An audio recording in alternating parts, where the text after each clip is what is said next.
रामपुर गांव में किरण अपनी सौतेली माँ सुलोचना और पिता रामदीन के साथ रहती थी।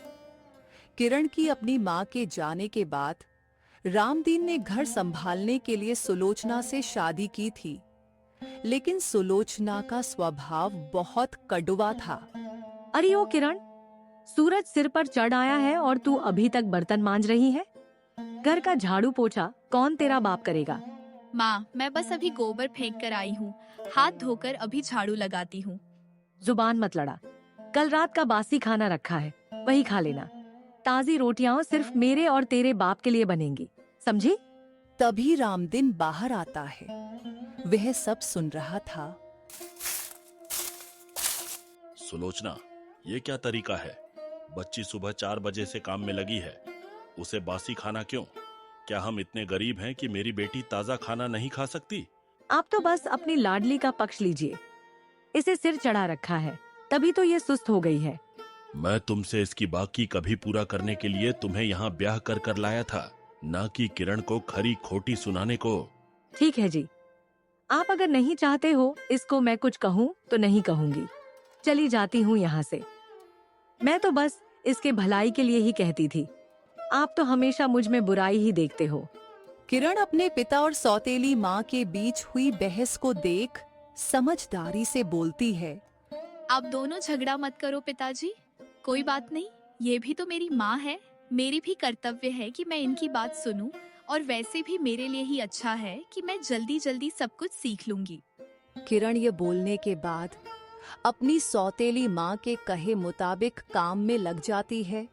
सुलोचना, जरा सोच समझ के बोला करना।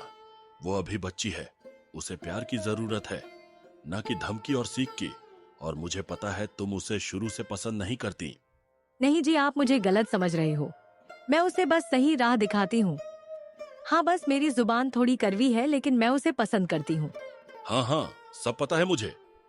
मेरे खेत में जाने के बाद मेरे पीठ पीछे कितना खरी खोटी सुनाती हो उसे। सब जानता हूं मैं सुधर जाऊं, नहीं तो मेरा वो रूप देखोगी जो तुमने पहले कभी नहीं देखा।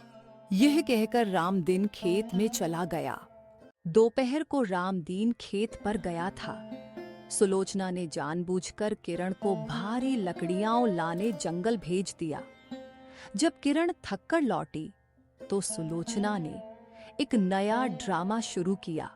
किरण, मैंने जो घी का डिब्बा यहाँ रखा था वो कहाँ गया?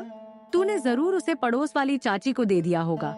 नहीं माँ, मैंने घी को हाथ भी नहीं लगाया। मैं तो अभी जंगल से आई हूँ। झूठ बोलती है, आज तो तुझे मजा चखाती हूँ। तभी रामदीन बीच में आ जाता है। बस सुलोचना, बहुत हो गया।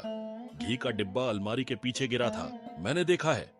तुम जानबूझकर मेरी बेटी को फंसा रही हो। आप हर बात में इस अनाथ जैसी शक्ल वाली का साथ देते हैं। मैं इस घर में क्या कोई नौकरानी हूँ? सुलोचना, याद रखना, किरण अनाथ नहीं है, उसका बाप जिंदा है। मैंने तुम्हें इस घर में इसलिए लाया था कि किरण को माँ मिले, लेकिन तुम तो दुश्मन बन बैठी हो। अगर मेरी बेटी इस घर में खुश नहीं रहेगी तो इस घर में तुम्हारी भी कोई जगह नहीं होगी। यह सब बात सुनने के बाद सुलोचना वहां से निराश होकर वहां से चली जाती है। रात को रामदीन किरण के पास बैठता है और उसके सिर पर हाथ फेरता है। पिताजी, आप माँ से लड़ाई मत किया करो। मेरी वजह से घर में क्लेश होता है, मुझे अच्छा नहीं लगता। बेटी, चुप रहना हमेशा सही नहीं होता। तेरी माँ सुलोचना को यह समझना होगा कि एक परिवार प्यार से चलता है, डर से नहीं। तू मेरी हिम्मत है, और जब तक मैं हूं तुझे किसी से डरने की जरूरत नहीं है। तू बस अपनी पढ़ाई पर ध्यान दे। कल तुझे शहर के स्कूल का फॉर्म भरने ले जाऊंगा। यही सब बात कर कर दोनों सो जाते हैं।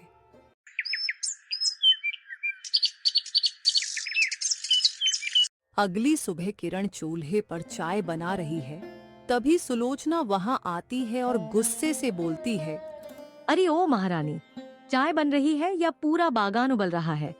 दूध खत्म होने को आया है और तुझे होश नहीं है। अपने बाप की कमाई ऐसे ही लुटाएगी क्या? माँ, दूध तो उतना ही डाला है जितना रोज डालती हूँ।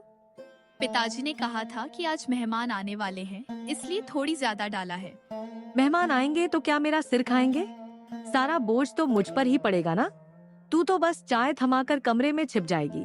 सारा काम मुझे करना पड़ता है। नहीं माँ, मैं सारे काम में आपकी मदद करूंगी, बस आप गुस्सा मत कीजिए। मदद करेगी?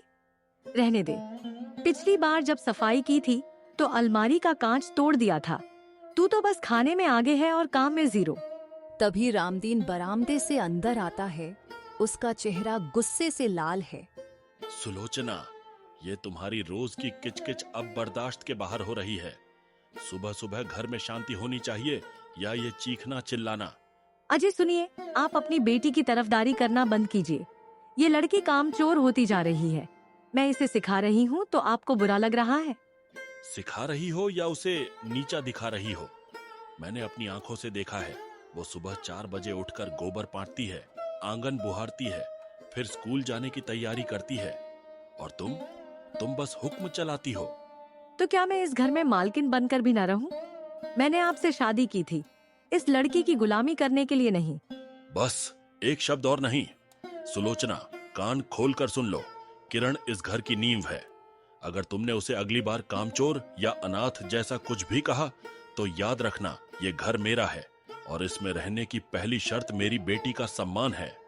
पिताजी, आप शांत हो जाइए। माँ सिर्फ मुझे समझा रही थी। नहीं किरण, तू चुप रह। तू हमेशा इसकी ज्यादती सहती है, इसलिए इसके हौसले बढ़ गए हैं। सुलोचना, अगर तुम्हें इस घर में रहना है तो किरण को अपनी बेटी मानना होगा, वरना जिस रास्ते से आई हो वह रास्ता आज भी खुला है। सुलोचना सन्न रह जाती है। उसने पहली बार रामदीन का इतना कड़ा रूप देखा था।